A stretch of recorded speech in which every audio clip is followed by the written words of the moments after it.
देखिए भैया लिखा हुआ है एक पाइप से रेत 12 सेंटीमीटर क्यूब अपॉन सेकंड की दर से गिर रही है। ये बात जहां पर आप देख पा रहे होंगे तो आपको यहां से बहुत सारी चीजें क्लियर हो रही होंगी। नंबर फर्स्ट क्या चीज क्लियर हो रही होगी बेटा, centimetre cube upon second.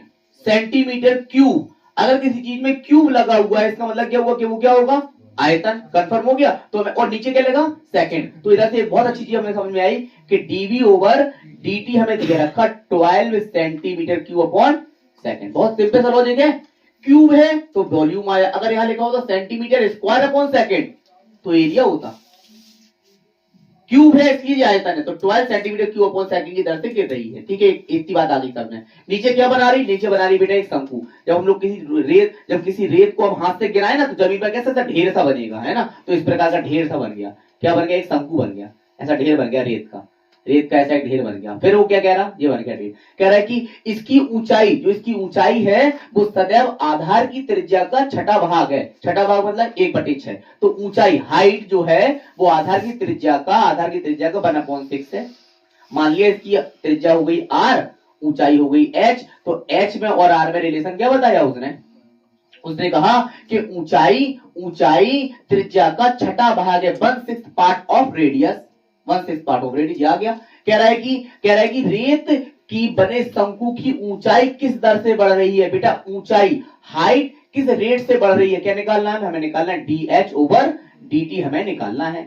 dh over dt कब निकालना है, जब h बराबर कितना हो, जब h बराबर हो आपका 4 सेंटीमीटर। क्लियर हो गया। सीधी सी बात, जो दिया गया उसका फॉर्मूला रख देंगे तो सॉल्व करेंगे। क्या लिखेंगे, शंकु का आयतन। शंकु का आयतन कितना होता है, शंकु का आयतन होता है v is equal to 1/3 pi r square h। बेटा डिफरेंशिएशन विद रिस्पेक्ट टू एक मिनट, इसमें पहले वैल्यू रख दो, समझना बात को। b बराबर 1/3 pi r square h।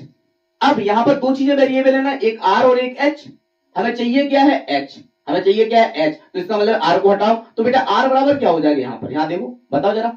h बराबर 1/6 r है, तो r बराबर 6h। बहुत बढ़िया, लगा दो। b बराबर 1/3 पाई r स्क्वायर की जगह कितना, 6h का होल स्क्वायर। बेटा h क्या आएगा, v इज इक्वल टू 1/3 पाई 6 का square 36 h square into h। 3 से काट दो, 1 2, b बराबर 12 पाई h स्क्वायर और h क्यूब। अब पूरा फंक्शन आप देख पा रहे होंगे तो 12 पाई कांस्टेंट, वेरिएबल क्या है बेटा, h।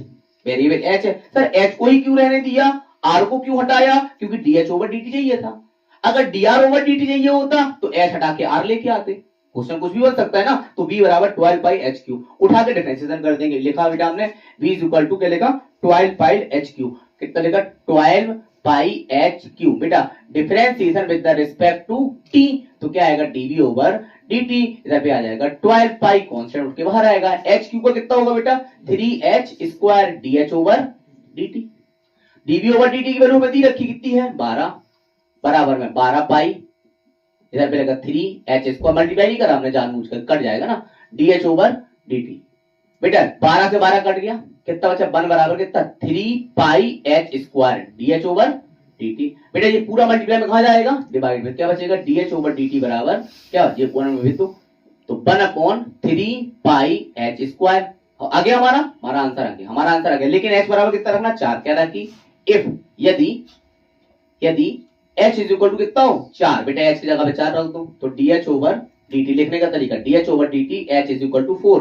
तो 1/3 पाई h की जगह कितना, 4 का स्क्वायर, तो कितना आएगा 1/3 पाई 4 का स्क्वायर 16। तो कितना 16 कम 16 में 16 दिया 48। तो 48 पाई और h अपॉन t, h का मतलब सेंटीमीटर, t का मतलब टाइम, तो centimetre upon time second, centimetre upon second. यहाँ पे कहता सेंटीमीटर क्यूब अपॉन सेकंड, क्योंकि वो वॉल्यूम था। यहाँ पर केवल हाइट है, हाइट किसमें होती, सेंटीमीटर में या मीटर में, तो सेंटीमीटर अपॉन सेकंड, क्योंकि सेकंड के रिस्पेक्ट में बढ़ रहा है। तो हमारा निकल के आंसर आया dh ओवर dt, h बराबर 4 पर कितना निकल के आएगा, 1/48 पाई सेंटीमीटर अपॉन सेकंड। बहुत इंपॉर्टेंट क्वेश्चन है, और भी इस टाइप के क्वेश्चन हम लोग को करेंगे।